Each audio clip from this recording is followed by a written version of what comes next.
Lucas. Vai na hora H. Esse 1, 2, 3 e já. Tá no drive de vocês. Tu gravou? E pra mim que é o 13, o slide 13. Ele serve pra gente ter uma boa orientação de generalidade das causas de cegueira que a gente viu. Aqui focando nas principais partes. Se entender isso daqui, dá para fazer uma provinha de boa. O ideal é que se aprofundem um pouco mais, né? Não sejam os viciadinhos do slide, os craqueiros do slide. Mas vamos lá. Começando pelo glaucoma. O glaucoma é uma importante causa de cegueira a nível mundial, justamente porque é uma cegueira irreversível. A gente tem que entender quais são os mecanismos que o glaucoma leva à cegueira. O principal mecanismo é o aumento progressivo e contínuo da pressão intraocular. A pressão intraocular que varia entre 10 e 20 milímetros de mercúrio numa situação normal. O aumento dessa pressão pode ser tanto crônico, por volume residual, ou de maneira súbita, por uma oclusão do sistema de drenagem do humor aquoso. Então, a gente tem dois quadros que são os mais importantes em glaucoma, que é o glaucoma crônico simples e o glaucoma primário de ângulo fechado, que é um quadro grave, uma urgência oftalmológica. Para a gente entender como que o glaucoma leva a cegueira, a gente tem que pegar a imagenzinha aqui. Aqui são os fatores de risco, já volto neles. Aqui a gente vê um dano anatômico que se manifesta com um dano funcional visual. Isso daqui é o disco óptico. Aqui é onde nasce o nervo óptico. Dentro do olho, ele nasce ali, junta todas as fibras da retina que conformam as fibras nervosas e saem do globo ocular através dessa estrutura. A gente vê que no centro tem uma área que é um pouco mais profunda. Isso daqui a gente chama de escavação do nervo óptico. Por que tem essa escavação? As fibras se juntando, elas acabam convergindo para o mesmo lugar e elas geram essa parte mais central, formando como se fosse um orifício, que é resultante justamente dessas fibras saindo do globo ocular. E esse orifício central a gente chama de escavação. Quando a escavação é maior do que a metade do disco como um todo, a gente está mostrando um dano que é anatômico. A pressão dentro desse globo ocular quer ir de um lugar que tem mais resistência para um lugar que tem menos resistência. Todo o globo, tirando a parte do nervo óptico, tem a capa fibrosa, que é colágeno, elastina, enfim, é o que dá resistência para o globo. A única parte que não tem esse emaranhado de fibras de colágeno que dão resistência é o nervo óptico, ali só tem fibra nervosa, está saindo do globo ocular. Então a pressão que se distribui de maneira universal por todo o globo vai se concentrar naquele ponto fraco, que é o nervo óptico. Isso acaba rompendo as fibras da retina. E quando rompe as fibras, o buraco da escavação óptica vai aumentando cada vez mais. E isso vai gerar um dano funcional, porque o nervo óptico serve para quê? Para levar a imagem captada da retina até o cérebro. E se as fibras estão sendo rompidas, vai levar a uma imagem não completa. Vai ter falha dessa imagem visual. A imagem aqui que se perde primeiramente no glaucoma é a imagem da visão periférica. Porque as fibras da retina que estão mais na periferia são mais finas. Quando chegam no nervo óptico, elas estão mais finas. Então, de acordo com a pressão vai aumentando, as primeiras fibras a se romperem são as fibras da retina periférica. Então, a cegueira do glaucoma é da periferia para o centro. O humor aquoso a gente tem que entender que existem mecanismos naturais que aumentam a produção de humor aquoso e, consequentemente, aumentam a pressão intraocular, e outros mecanismos que diminuem a produção do humor aquoso e, consequentemente, diminuem a pressão intraocular.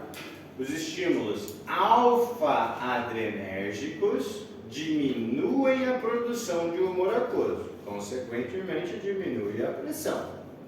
Os estímulos beta-adrenérgicos aumentam a produção e a pressão. Por que é importante eu conhecer isso? No princípio do tratamento do glaucoma, se eu souber que o beta-adrenérgico aumenta a produção, eu vou saber que classe de medicamento eu tenho que usar para diminuir essa produção. Se um beta-adrenérgico aumenta, se eu usar um beta-bloqueador, o que acontece com a pressão intraocular? Diminui, porque eu estou bloqueando esse estímulo beta-adrenérgico. E se eu usar um alfa-adrenérgico, um análogo alfa-adrenérgico, eu vou potencializar ainda mais essa diminuição de produção. Consequentemente, eu abaixo ainda mais a pressão intraocular. Esse mecanismo aqui é de feedback do humor aquoso, que corresponde à pressão intraocular, porque o humor aquoso é o principal responsável de manter essa pressão intraocular. Aqui, fatores de risco. É importante a gente conhecer os fatores de risco, é importante para a gente triar numa história clínica quais são os possíveis fatores que levam esse paciente a desencadear o quadro de glaucoma. Então, por geral, paciente do sexo feminino, que aumenta o risco de acordo com a idade, começando ali a partir dos 40, 50 anos de idade, paciente que é míope, paciente que é da raça negra, todos esses são mais propícios a fazer o glaucoma crônico simples, que é um quadro mais geralzão. Aqui. Então, o humor aquoso se produz aqui atrás, no corpo ciliar, passa através da câmara posterior, passa pela pupila, chega na câmara anterior e ele é drenado aqui no limbo. Então, a pressão vai se distribuir por todo o globo ocular, só um ponto que não tem capa fibrosa, que é o nervo óptico. É esse ponto que vai sofrer com o aumento da pressão. Pensa comigo. Se aqui atrás produz 3 ml de humor aquoso ao dia, aqui no limbo tem que reabsorver quanto para manter a pressão normal? 3. Os mesmos 3 ml, correto? Se por algum motivo aqui produz mais humor aquoso, e aqui, mesmo drenando perfeitamente bem, tem um potencial de drenagem de apenas 3 ml, a gente vai ver volume residual. Que com o passar dos anos, esse volume residual vai aumentar tanto a ponto de mudar a pressão intraocular desse paciente e gerar o dano. O problema é quando esse ângulo aqui se fecha, quando a córnea, a íris do teu paciente sobe e fica em contato com a córnea do teu paciente. Por que isso pode acontecer? Porque por um estímulo beta-adrenérgico muito intenso, aqui atrás produziu de supetão muito humor aquoso, aumentou a pressão da câmara posterior. E ao aumentar a pressão da câmara posterior, empurrou a íris para cima e fechou o ângulo. Qual que é o grande problema? Ao fechar o ângulo aqui não drena nada. E a gente tem um aumento súbito da pressão. Nesse aumento súbito a gente teria um quadro de glaucoma agudo de ângulo fechado, que é a urgência oftalmológica. A gente vai classificar esse glaucoma levando em conta 2 características fundamentais. Uma, a característica do ângulo, se o ângulo está normal, é um ângulo aberto, ou se o ângulo está alterado, sendo um ângulo fechado. Essa é a primeira coisa que a gente vai levar em consideração. E a segunda coisa é se tem uma causa de base ou não. Se o meu paciente tem um diagnóstico oftalmológico de base, o glaucoma vai ser secundário. E o secundário pode ser tanto de ângulo aberto como de ângulo fechado. O mais comum é o glaucoma primário, que ele não tem uma causa oftalmológica de base. Por algum motivo ele produziu mais humor aquoso do que consegue reabsorver. Então a gente vai ter um glaucoma primário de ângulo aberto, é o mais comum de todos. E esse a gente chama de glaucoma crônico simples. O glaucoma crônico simples é um apelido para o diagnóstico mais comum de glaucoma, que é glaucoma primário de ângulo aberto. E o glaucoma agudo, eu estou falando que é um glaucoma de ângulo fechado, independente se ele é primário ou secundário, porque ele é uma urgência. Aqui, ó. Característica do ângulo.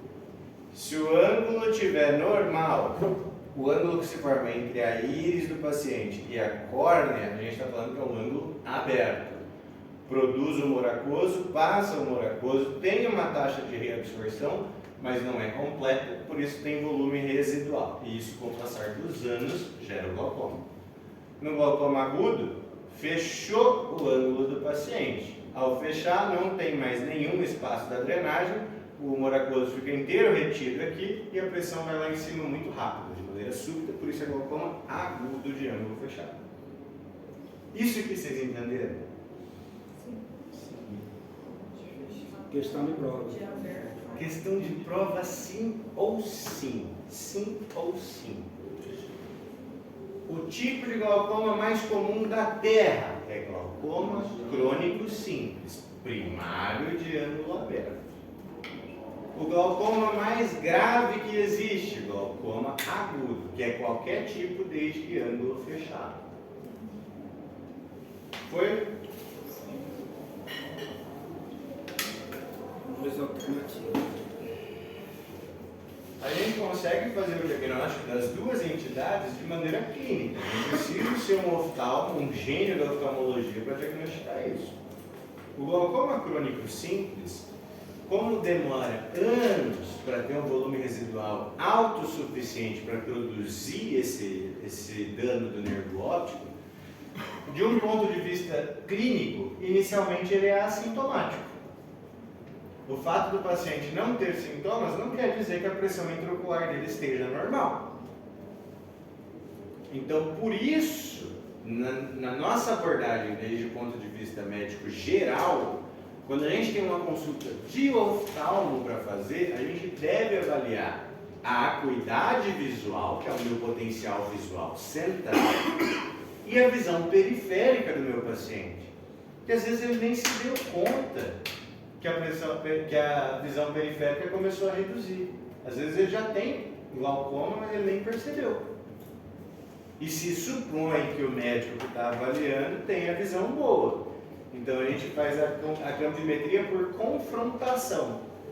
Um senta de frente com o outro, tampa um olho, o paciente tampa o olho contralateral e você faz o testezinho para ver como é que está o campo visual do teu paciente. Isso aqui possivelmente vocês já fizeram em semiologia. Avaliação de pares craniais. Não fizeram? É um testezinho bem merda. Vira pra mim. Mas você acha solução aí? Fica descobrindo as patologias. Fica numa distância que seja de aproximadamente um braço. Olha no meu nariz, tampa um olho. Aí eu coloco um objeto de foco entre os dois. Você vai continuar olhando no meu olho, não olha para a ponta do meu dedo. Você só vai me avisar quando você para de enxergar o meu dedo. Você vai fazendo, olha para o meu olho, mulher. Você faz um teste simples, só afastando. Parou?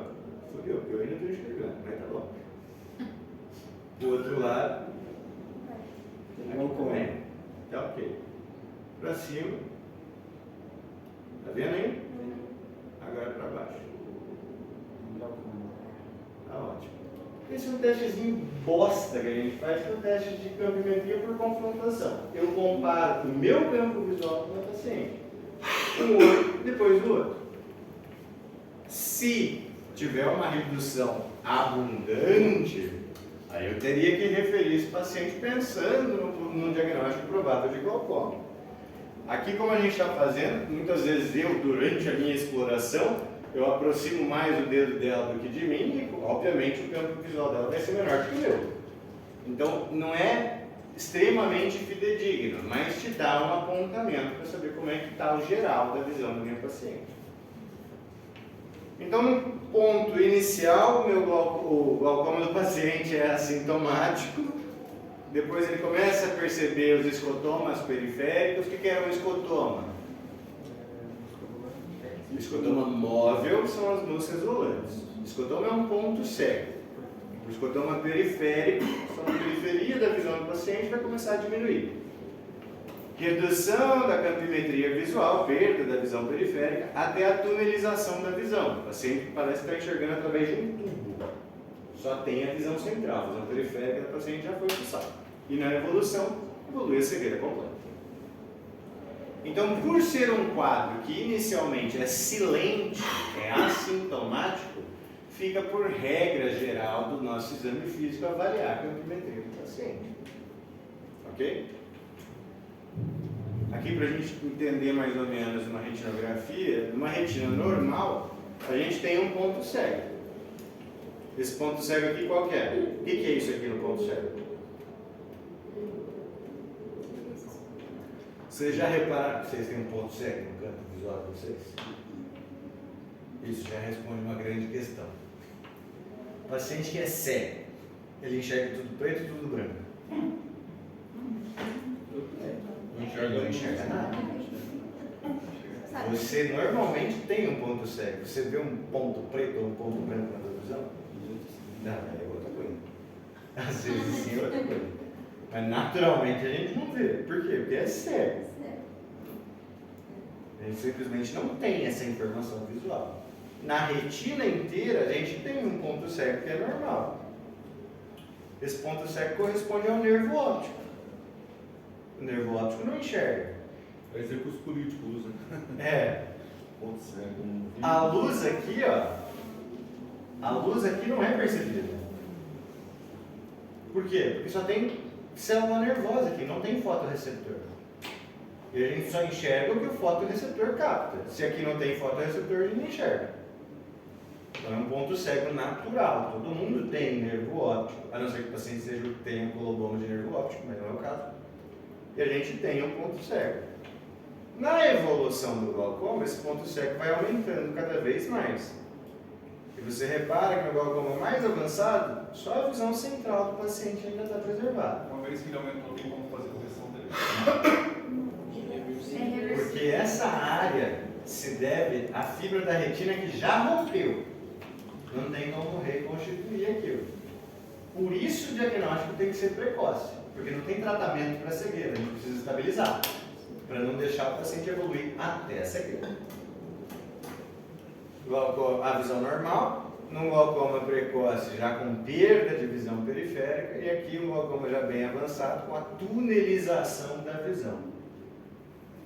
A ideia é não deixar chegar aqui, porque daqui para frente é só a cegueira total. Está quente? Minha orelha está queimando, não sei se é vocês falando mal de mim. Gente, quer desligar o ar? Tem que ligar a porta. Quer que Agora, liga? Desliga. senão a gente está dando um fogo. Oxigênio pra caramba.